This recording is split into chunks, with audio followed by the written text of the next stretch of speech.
Hey, da-da-da-da-da-da. Ladies and gentlemen, KocoSports.com proudly presents Wrestle AM. That's right, it's half wrestling show, half morning show, pretty much all BS. And of course, you got the Coco crew here holding it down live. Yours truly, sexiest man on all of Internet Wrestling Radio. That's right, boom, boom, here shaking the room live from the RVA, Richmond, Virginia. Of course, I couldn't do it without my pal, my buddy, my amigo, all the way there from the PWME UK headquarters. Talking about Oh, brother Nero, brother Booms, the deletion of NXT, brother Nero, oh, brother Nero. It is the deletion, oh, brother Nero. Ah, brother Nero. God, that promo was fucking awesome. Oh, and you have to watch that if you haven't seen it yet. Yeah, you got to check it out. And plus, they should check out your review of it. Dude, you should do both at the same time. How about that? Both at the damn same time. I know, man. Oh, that's funny. Come on, Karen, let's do it. Let's do NXT. Oh.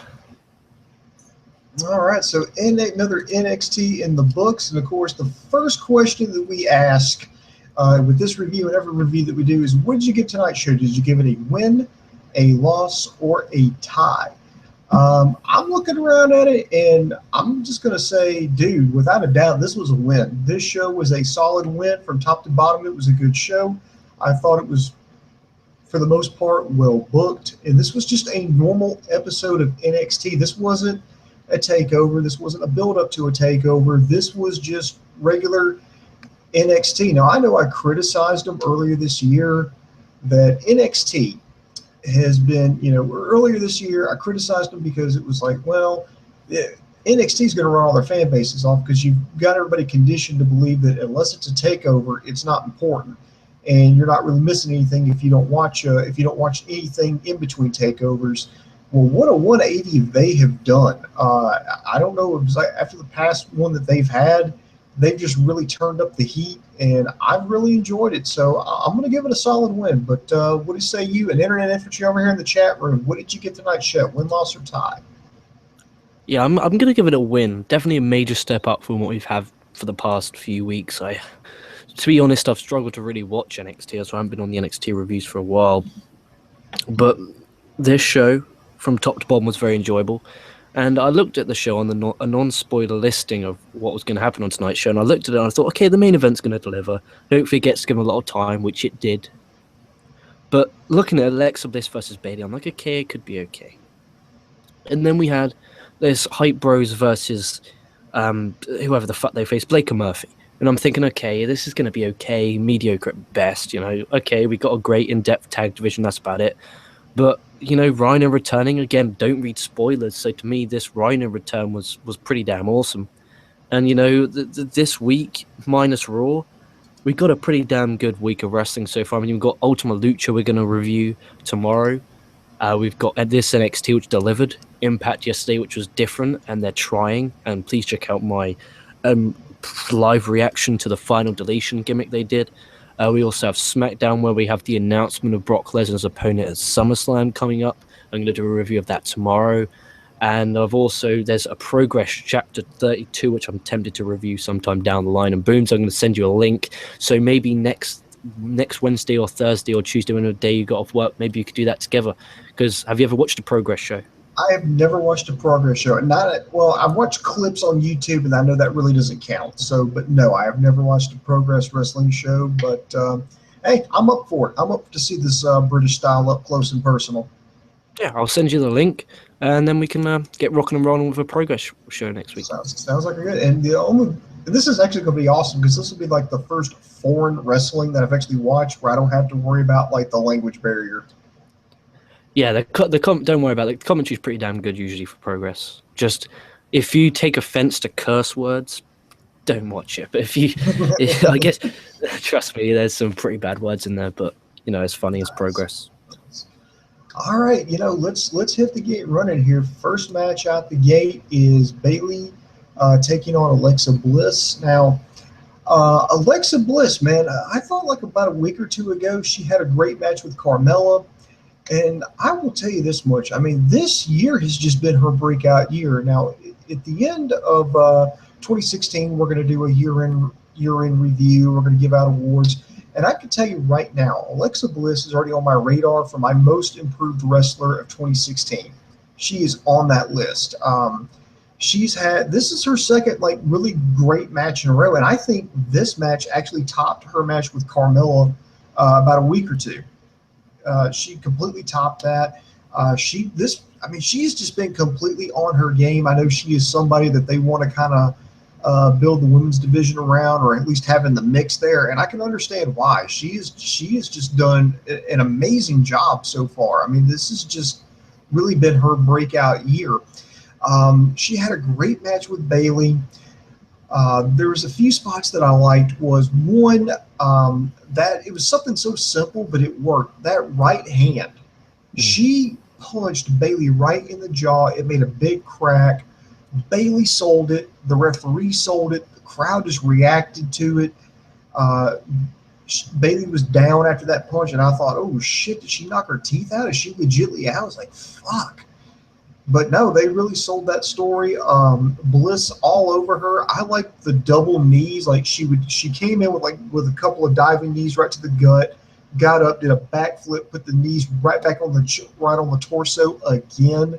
I like that. It was kind of like a version of the Canadian Destroyer. It was like that sunset flip power bomb. I like that. I like what they teased going for the Bayley to belly on the top rope. But again, Bliss all over Bayley. Bliss was going for a Vader bomb like maneuver.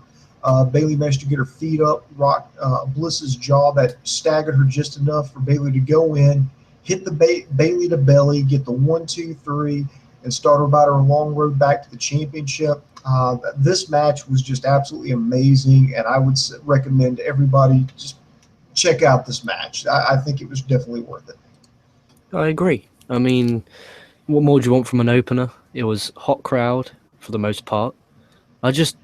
Bliss was just, she was here, but she really took it up another level. It really was a great performance from her. Nothing away from Bayley, of course, but, Bliss, looking on paper, you're like, oh, okay, this is going to be okay to mediocre, but Bliss really surprised me, and hopefully she gets rewarded because she's been having good matches recently.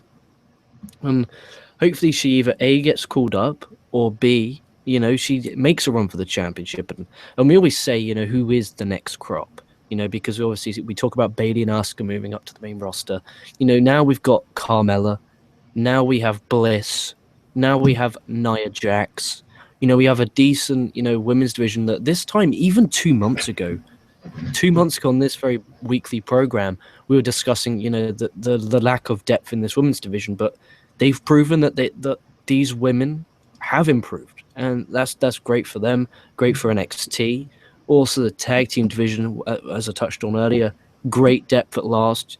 On this show alone, there was 4 teams. You got the TMK 675,240, whatever the fuck they are. You've also got Gargano and Ciampa. That's at least 6 teams there in your division, so you've got a decent division there. And I enjoyed this. Just give it a watch. The Canadian Destroyer caught me off guard. I was like, shit, when did she learn that? The knee stomp roll into the moonsault was just beautiful. The transition of the roll was my favorite part. The forearm, like you touched on, was great. They had a beautiful roll-up sequence. Just a great match. Just give it a watch. Yeah, definitely worth a look there. And after the match, Bayley gets on the microphone. She talks about how at the last takeover, a couple of takeovers ago, she got knocked out by Asuka. She lost her championship. Her comeback got cut short when she got injured by Nia Jax, and Nia Jax took her opportunity. And now she's going to do her do her part to get a rematch and retake her championship coming up. This brings out Nia Jax. Cue her music that LK loves to sing. Are you ready? You ready for this? Go for it. Not like most girls, my path to victory's infinite. Run the game and never quitting it. Lucky for me, I'm not like most girls. Bum, bum, bum. There you go. That's what I'm talking about. Man, I'm going to go do that karaoke style with you. I want to go over to England and just so I can do that. I'll get a couple margaritas in you. God, I need more than margaritas to do up that on a stage. Jesus Christ, it's a bit different doing it here in the PWME UK headquarters at 3:49 where no one on their right mind is up. But, oh, God, not in front of people. God, I'd be like, get this man some Jaeger bombs. I'll be there with my walking stick. No, brother Nero, get off. Delete, delete, delete. And then what happened next? I actually really enjoyed it. Now, typically, if you're going to do something like a confrontation, because when Nia Jax came out, you usually have somebody, somebody talks in the microphone, and the other one they just kind of go back and forth, or the other person brings out a microphone too, so they kind of have an exchange. No, this time they had the microphone completely down to her side, and it's like, you know what? Let's do it again. It's like, oh, you want to do it? And they just they picked up a lot of what we call natural sound. And this was and it just felt so organic.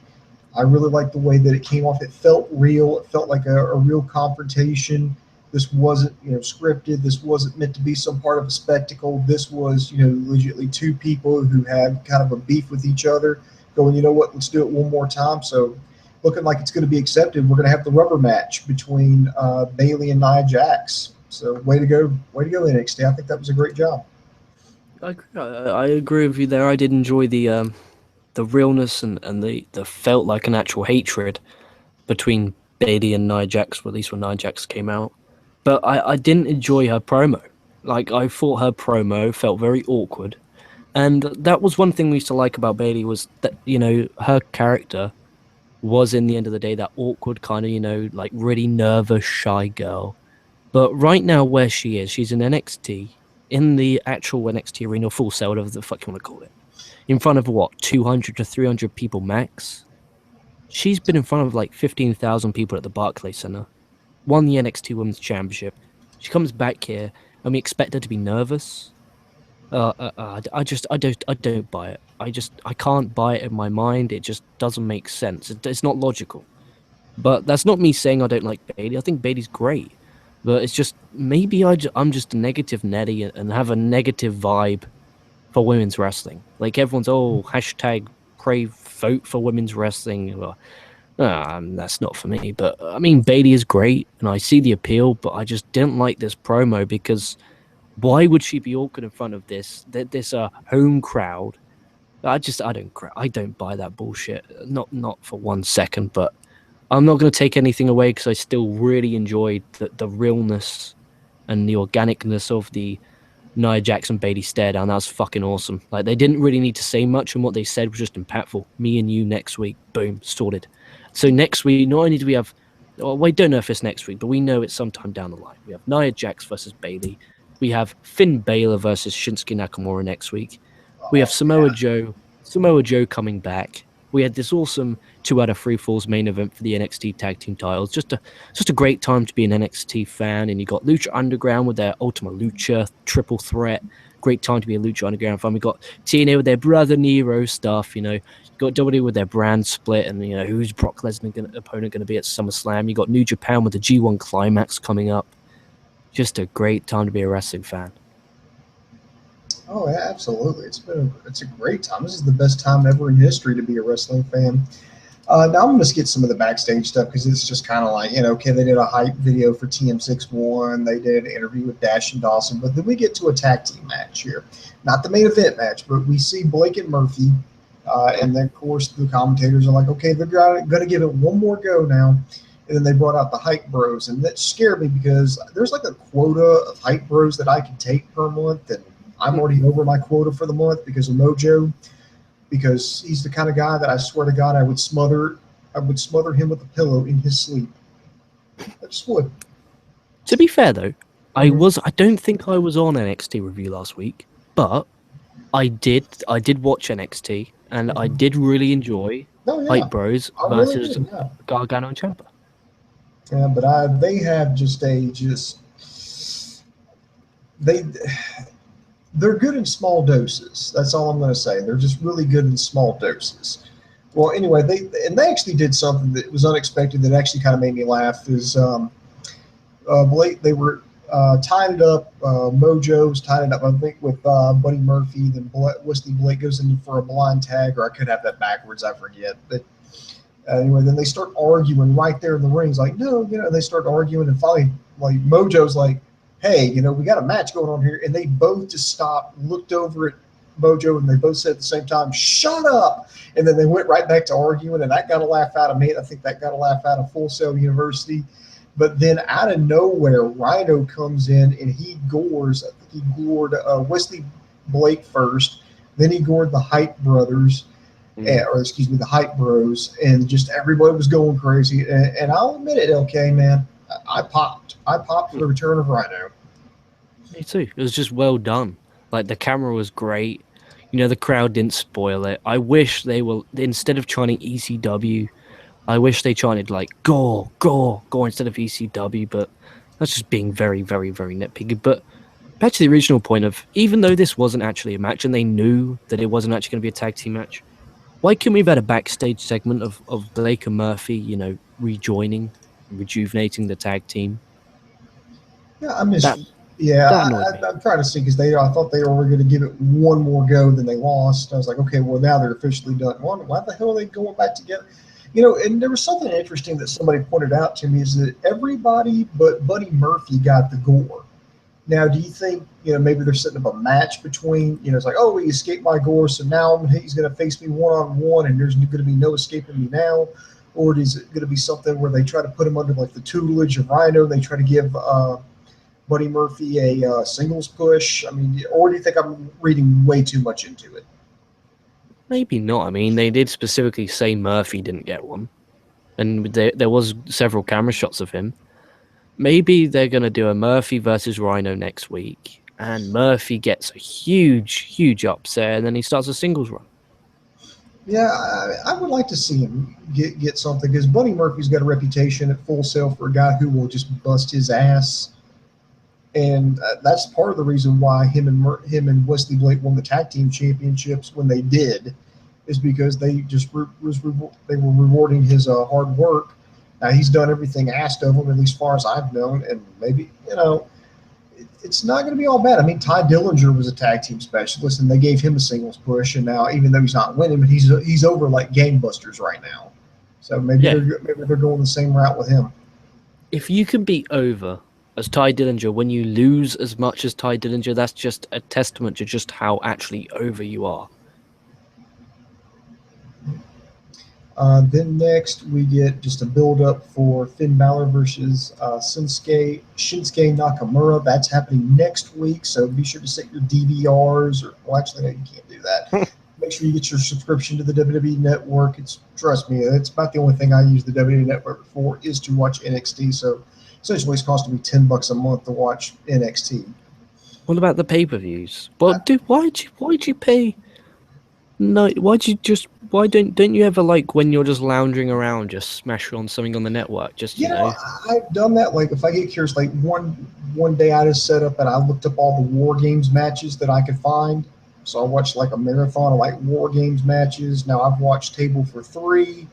I have watched what was that reality show they had with NXT? The Legends House. Breaking Ground. Breaking Ground. I watched a few episodes of that. I did watch the entire series of Legends House. I hope they do another season of that. I think that was a very underrated show. Why they're not doing that now, I don't know.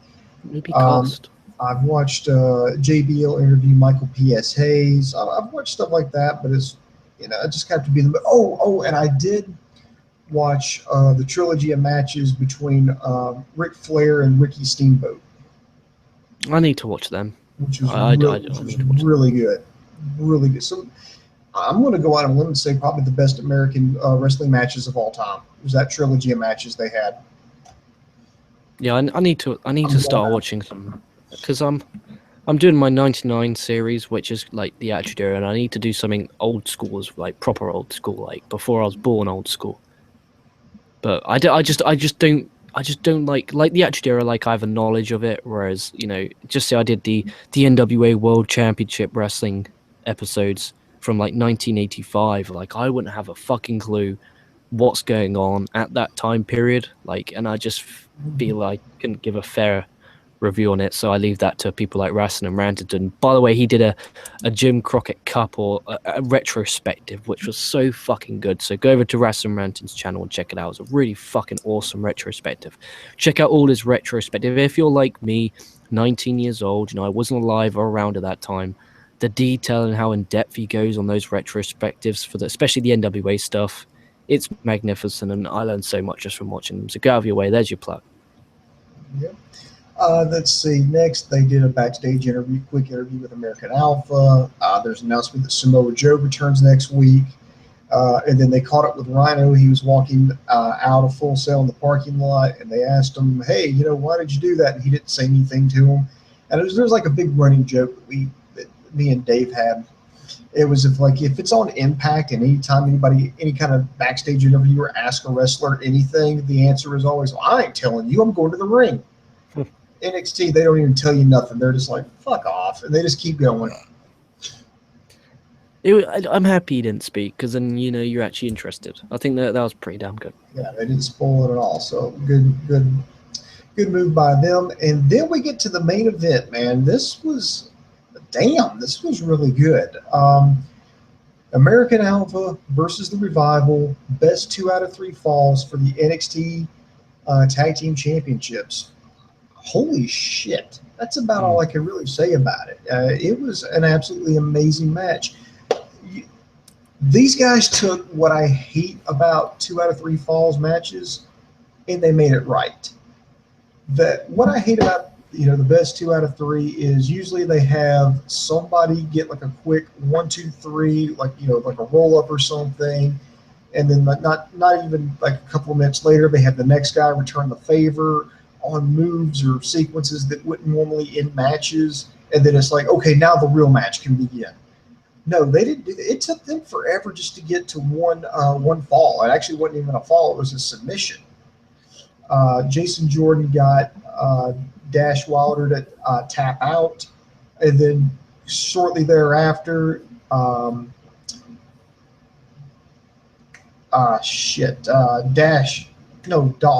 Dawson put Jordan in an inverted figure 4 leg lock, got a tap out there, and then it really, this was, and they were going, I think this was after about 15 minutes. And then they just kept going, and they went back and forth. They had one hell of a sequence. They hit a fucking shatter machine on the apron. I'm convinced these two teams are not capable of having a bad match with each other. These two know each other inside and out. But that was just amazing. But it wasn't enough. The champions, the challengers gave it all they had, but it wasn't enough. The Revival retains, and they did it clean. Clean.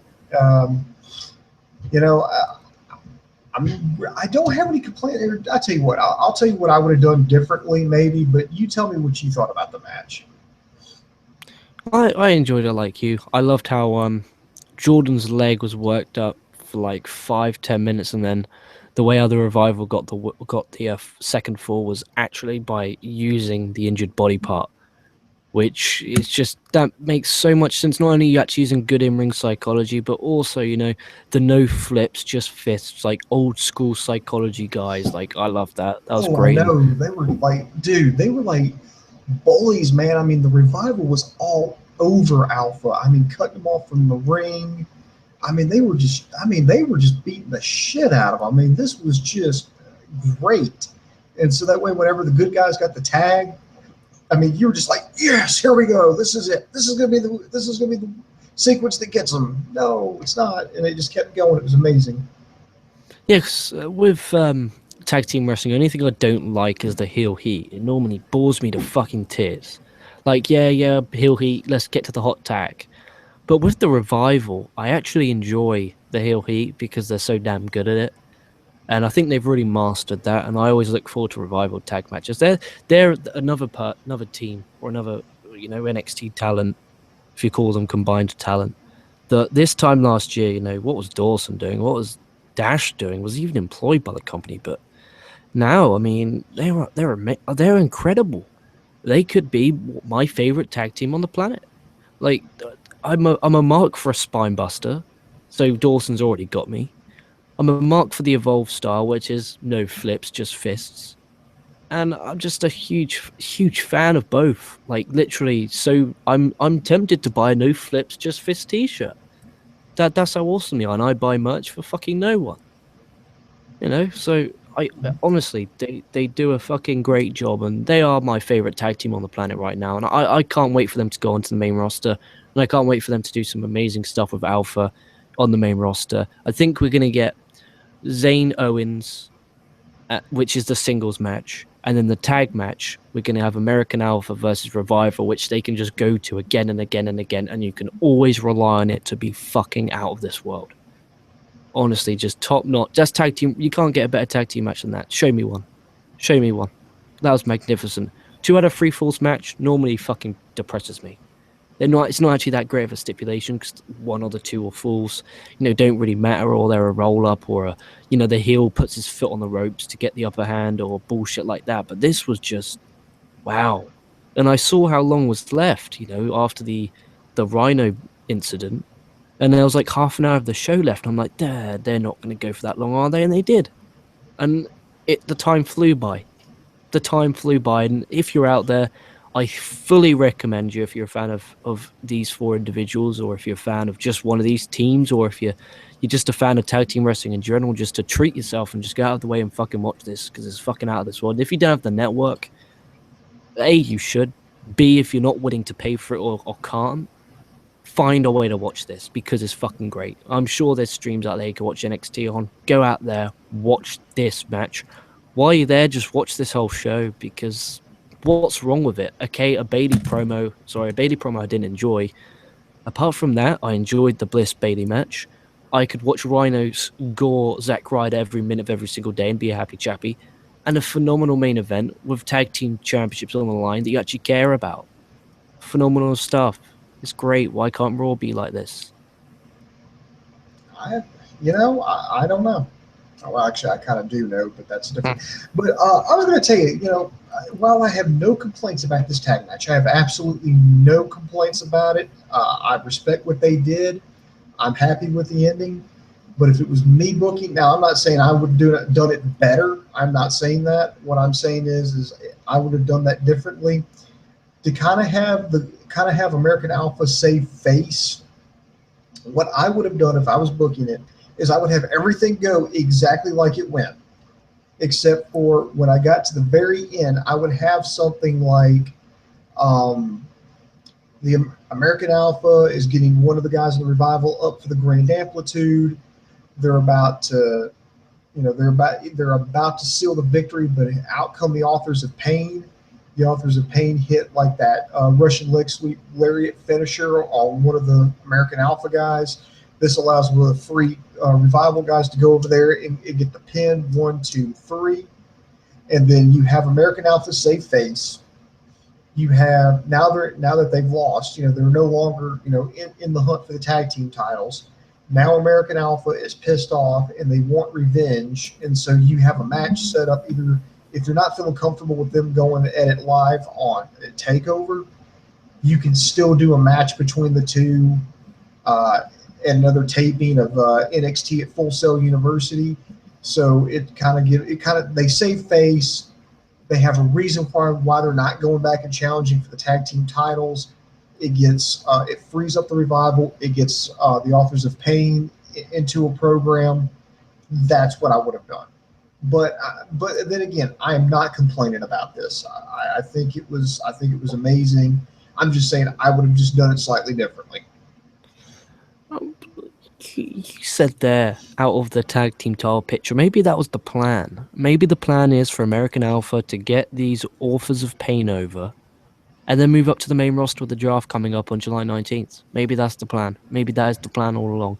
Get them out. They've had their rematch. Yeah, they're going up. They have to. They can get themselves over, with the draft. Because that's the issue with the draft is you ain't going to see any vignettes, which always drive on. No, we ain't going to see no vignettes. It's just hidden hope. That's the issue with, if you look at all the call-ups where there's been no vignettes, the majority of the time have been a failure. The ones that have made that shocking surprise return, look at Ascension. What are they doing right now? One of them's employed. I don't know about the other one. Just fucking Bo Dallas. He's with the fucking Social Outcasts. What? Neville injured. Just what's going on with, I just don't get how these guys get called up and they just do nothing with them.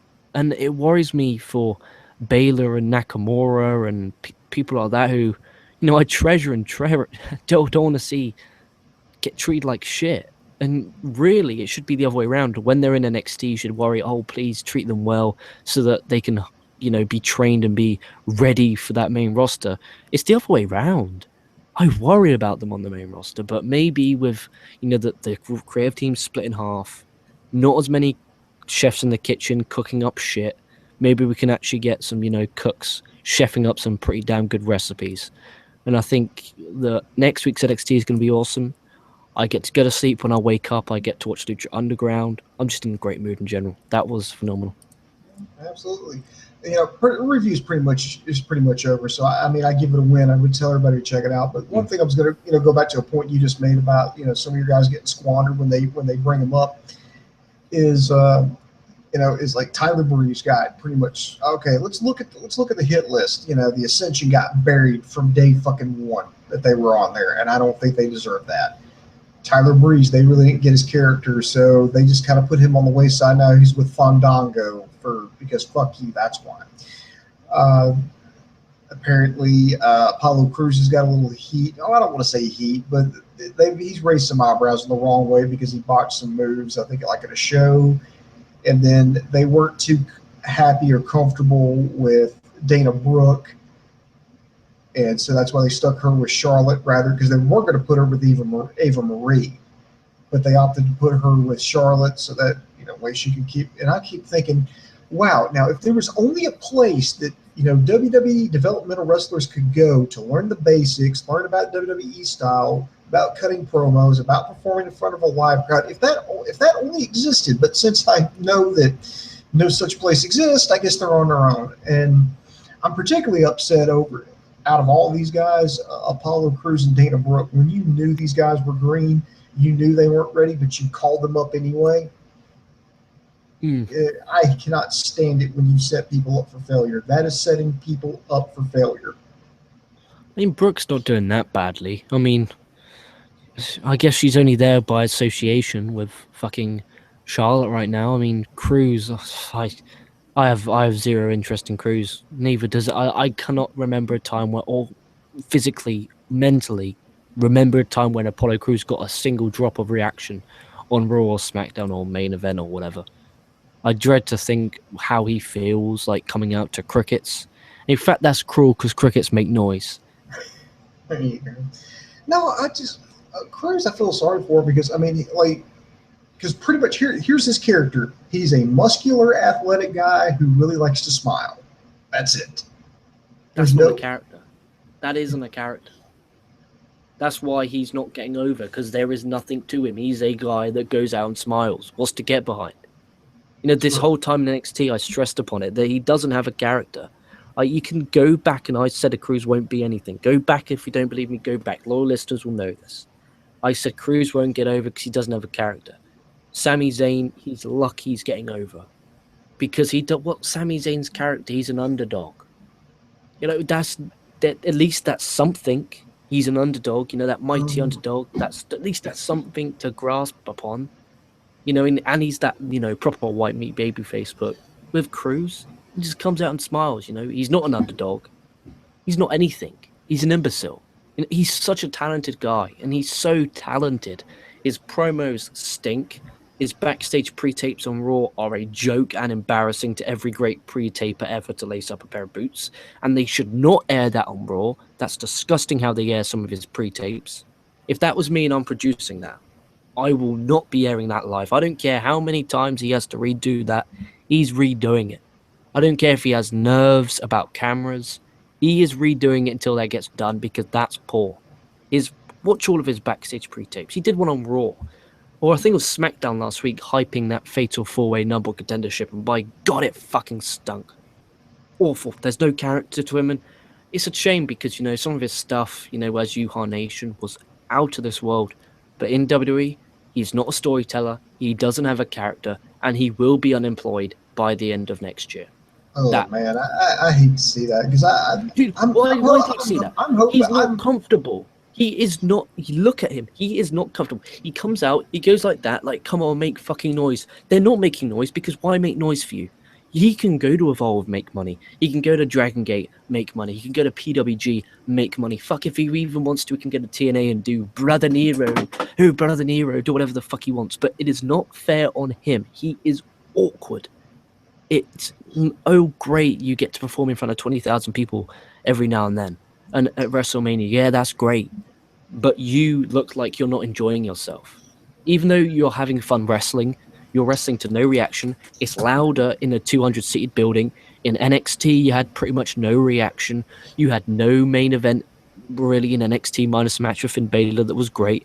You have not shown me how awesome of a wrestler you are. Name me one off the top of your head, minus the Finn Balor match I just brought up. Awesome Apollo Crews match. Doesn't exist. Try me right now. Tell me a great Apollo Crews. Not Yuha Nation. Apollo Crews. I'm not trying to, sit there and argue that he's had like all these string of like superstar matches. I'm just saying, I hope it doesn't turn out something like what happened with Solomon Crow, because he came in and it just, for whatever reason, it just didn't work out. Sometimes these guys just don't fit the mold of a WWE quote unquote superstars. You have to be a right certain person. I think Sami Zayn and Kevin Owens are great examples. They turned from wrestlers to superstars. Crews is still a wrestler, and it's painful to watch. Crow is doing some amazing stuff in the indies right now.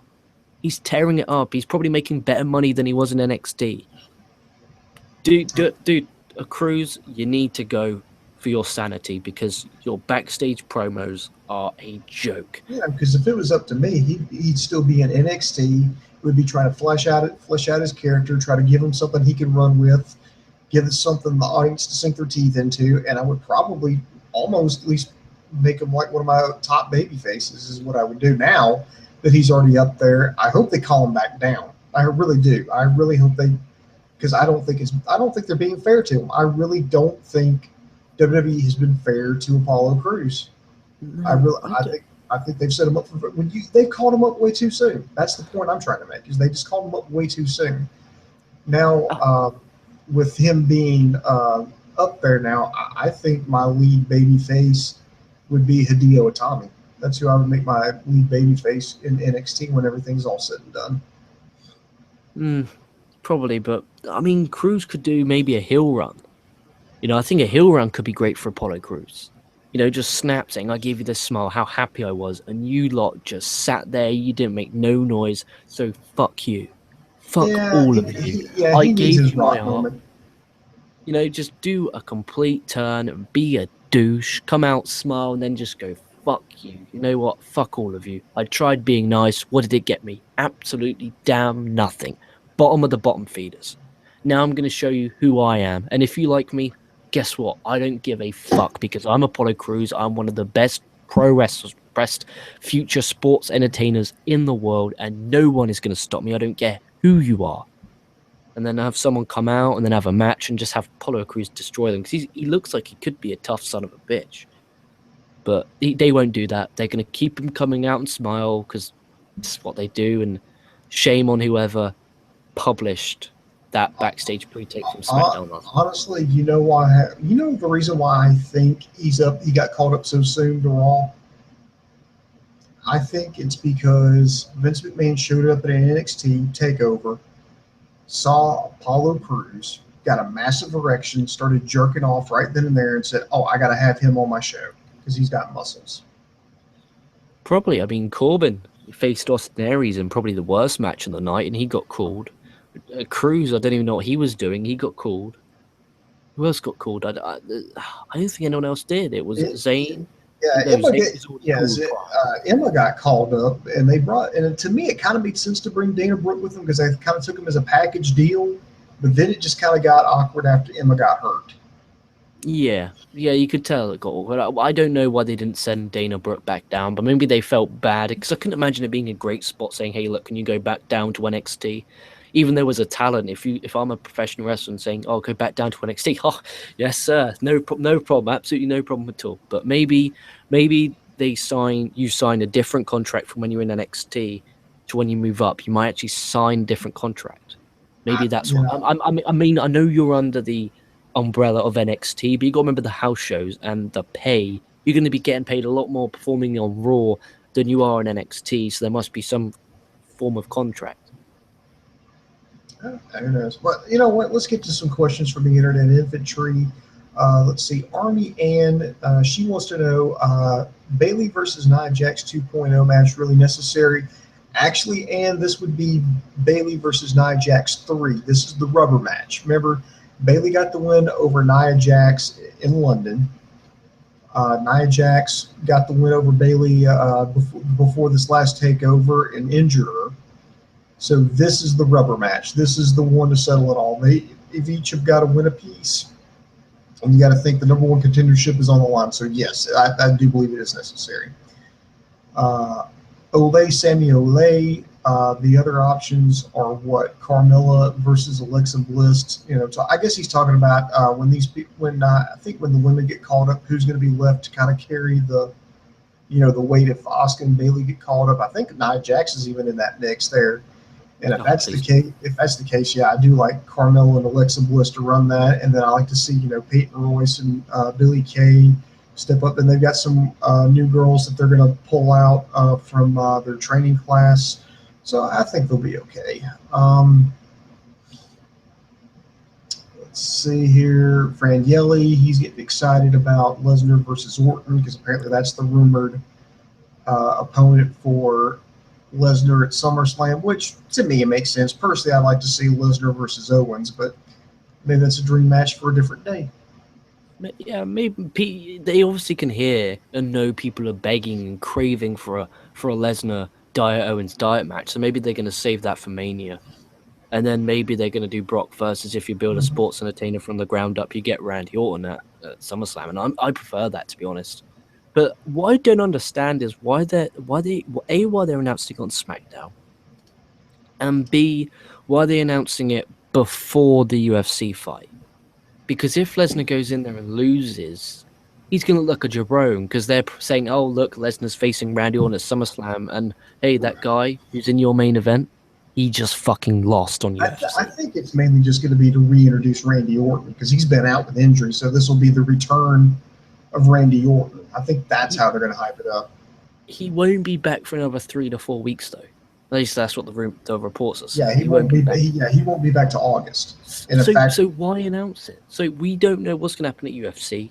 We don't know what's going to happen if Randy Orton's going to be medically cleared on time. Announce it when you know you can, because just imagine the letdown of going, "Oh fuck, Orton actually can't return for another 2 months." What are you going to do then? Never announce it. And I hate when they announce the next pay-per-view because it makes Battleground not seem relevant or important at all because they're already looking forward to SummerSlam. I don't like that. I mean, Battleground, you got 2 6-man tags. Okay, you got a triple threat including the Shield members with the Reigns, the Rollins, and the Ambros, which, you know, that's going to be a fucking clusterfuck of a match. And if you're a Shield fan, you're going to love it. I think it'll be good. Rooting for Rollins, rooting for Reigns, says no one. Well, actually, that's a lie. If you're a woman under the age of 16, you might. But I just think this pay-per-view is just going to be a mess. I mean, you got Owens and Zayn. Let's go back to the well again. Like, how many times are we going to have to go? Owens and Zayn have been in a WWE contracted environment since mid-2014. They've had several NXT championship matches. They've had feuds at a Rumble. They've had feuds at a WrestleMania in that ladder match. Then had a feud at Payback. They've had a feud everywhere. Please, for the love of God, let's hold off on this. This is something special in Zayn Owens because you've actually got a backstory. You've actually got history in the wrestling business, not just history backstage, in the actual wrestling business going back 15 plus years. You need to make this special, and by having them wrestle at every goddamn fucking pay-per-view event, they wrestled at Mania in the same ring. They wrestled at Payback in the same ring. They wrestled Extreme Rules in the same ring. They wrestled at the last one, Money in the Bank, in the same ring. And now Battleground again in the same ring. Royal Rumble in the same ring. NXT takeovers in the same ring.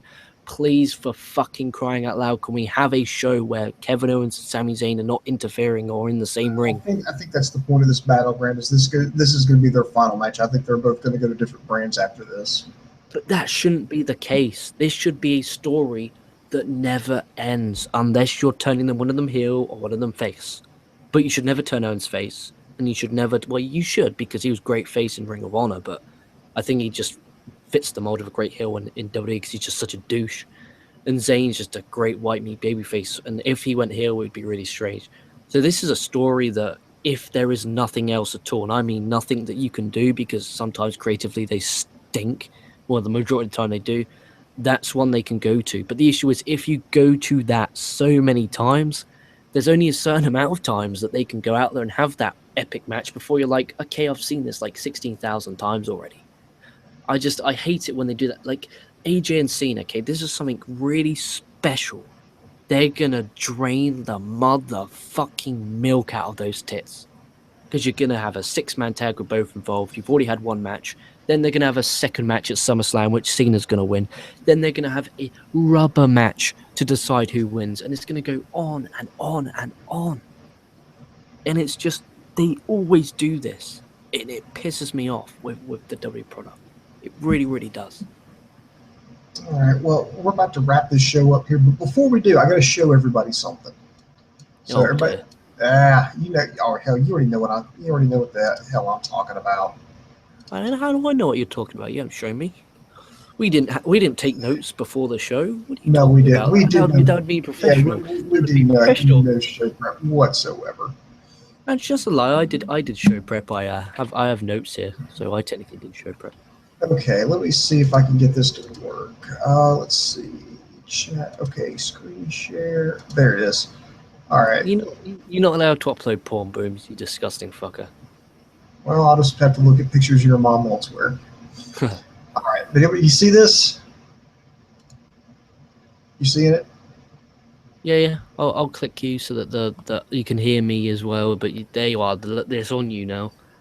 That is a nice looking gimmick. Are we starting to sell cereals now? Are we branding? Yeah. This is actually okay. This is actually like a prototype, like a design for a possible T-shirt. And there's actually comes courtesy of the Internet Infantry member Matteo TC, big time, long time member of the Internet Infantry, always on here, and he actually sent me a message through ProWrestling.me. And so if you're not subscribed to that, go ahead and do that, because he actually sent me a message and said, hey, it's good to see you on, they're doing everything. And I was like, oh, okay, yeah. And he's like, hey, if I make like a T-shirt or something, would you wear it on air if I could get it to you? I was like, oh yeah, absolutely. And then I remembered something that happened when I was grocery shopping the other day. I was going through the cereal aisle, and I stumbled across just a box of frosted Rice Krispies, and it just kind of clicked. I was like, dude, we should do since we're Wrestle AM, we should totally do a T-shirt based off of that. So when he messaged me, I just said, hey, here's an idea I had for a shirt. And like a few hours later, he came up with this design, because I said, do it like, like I sent him like a picture of like a Rice Krispies box and said, hey, just have all our faces on there instead of a cereal bowl, have like a ring with the fist in there. And, and he did it down to a T. And I mean, it looked absolutely amazing. So you've got Dave Coco as Captain Crunch. Then you've got me, LK, and Sandy as Snap, Crackle, and Pop. Looks pretty cool. So I just, I'm going to go ahead and stop sharing this and get back. But, I'm just saying, if we put this on a T-shirt, would you like it? But, I mean, I like it. I've talked to Dave and Sammy. They both love it. And I think, LK, are you a fan? Yeah, of course. Of course. And he's the guy who always does the logos. For if you see a logo that is just part of the wrestling match, then me and Dave have made it. If it's an actual professional logo, then that Matteo CC or Matteo TC has made it. And he's so super quick, and he just says he loves what we do. He loves what we do, and he just says the issue is, Booms, and there's no point of asking like, do they like the shirt? Because dude, there are so many shirts that I've waited to upload. I mean, I've uploaded the Pressing.me one. We've got your one. You got a Stump the Idiot one. You've got me, a You Toilet one, which is Randy on RKOing a fucking toilet, which is just awesome. And we have these great shirts. It's just either A, we don't promote them enough, or B, just no one buys anything anymore. It's just me and Kirk have talked off air about this. with the wrestling industry that, you know, we're trying to get the wrestling industry viewers. Wrestling fans are, it's hard to get us to spend money. I mean, we watch shows illegally, we don't pay for them. You know, it's difficult to get wrestling fans to spend money, and that's just the way the cookie crumbles. And you know, I'm even if like, you know, as long as like the way I see it, we ain't gonna make fucking shit. We ain't gonna make money from it at all. So why don't we just fucking each buy one? If anyone else buys one, great. You know, thank you so much for, you know, supporting and like wearing them public. If no one else, this is the way way my mind works. Even if no one else buys them, as long as I can buy one, I don't give a fuck. Like literally, if anyone else buys one, thank you so much, and we do really appreciate it. It would be so fucking awesome to like see with a picture of it on and things like that. But if they don't, I can buy one, you can buy one, and then, you know, you feel that, you know, when you're wearing your own shirt, it's a lot different. Like for instance, when I wear my LK VIP polo, you know, and I'm recording from one of my VIP shows. Cheap plug, subscribe, description box. See, that's another thing. Like with the VIP, it's like I've got it there, I upload content, but I know for like another 10, 15 years, that won't grow. Like, I'm not even joking you. I'm going to put hours and hours of effort in, and it won't grow. It's the wrestling industry, it's the wrestling bubble that I myself included. You know, I could pay for certain things, but I don't. You know, it's the same with everyone. I'm sure you're the same. I'm sure that you've watched shows without paying for them. It's just, it's the wrestling industry as a whole. I guarantee the fucking wrestlers do it. Like, they're like, oh, fuck it, I'm not paying for that. They probably watch fucking New Japan on a dodgy stream. That's one thing I do buy, New Japan World. You know, but, you know, what can you do? If you are interested in the merch, I will like I said, I was sending a message, an email to Matteo TC tomorrow when I wake up. Because then he's sent me with that logo, and I'm gonna smash it on a shirt. I'm gonna make it transparent so that we can actually have that on maybe a white shirt. I think that could be pretty badass. And you know, we got pricing.me logo shirt. I've put that up for £12 or £13. But if you are not interested in a shirt, and say you can't afford a shirt, just say you can't. You can buy a mug for like £9. There's posters that will be booms. What about that as a poster? Oh yeah, that'd be a good poster, man. That'd be good. Yep, you could buy posters, you could buy mugs, you could buy a pillow, you could buy anything. Literally, the store, it's not like Pro Wrestling Tees where it's just a t-shirt. That store is everything, and I mean everything. I've got mugs, I've got everything. So I recommend you guys check it out. It's in the description box below. All right, so check it out there. So I think that's going to do it. See, I'm sharing this again because Andy Paps wanted to see it. So there's a soft spot in my heart for Andy Paps. So yeah, I'm going to share that. So hope you enjoyed that. So you know what? Let me just double check everything. All right, you know what? Let's go ahead and wrap it up. I want everybody to like, subscribe to us on YouTube, Facebook, and Twitter. Let's see. LK has done a review of the Final Deletion over with TNA, so that's in the can. That's good to go. Me and LK, we did a Monday Night Raw review. We've just done NXT. Sammy says he's in the process of getting a Lucha Underground review up, so he may beat us to the punch on this one, but we're going to check that out. Hopefully, we're going to have maybe a SmackDown review. Maybe I need to check out Ring of Honor this week and see if it's worth reviewing there. And then it's just highlights of Global Wars and Best in the World. It's the 250 episodes, so it's just matches that we've already covered. Oh, so okay. I skipped it. I could probably just skip on that then. That's no big deal. At least not to me, it is. And then that should do it. And then of course, we got Battleground coming up in a few weeks. We've got the Cruiserweight Classic coming up this time next week. We've got the draft, and of course, the game I'm still playing over at ProWrestling.me is still open. Here's it's simple. You get 10 picks for Raw, 10 picks for SmackDown. For every correct pick, you get a point.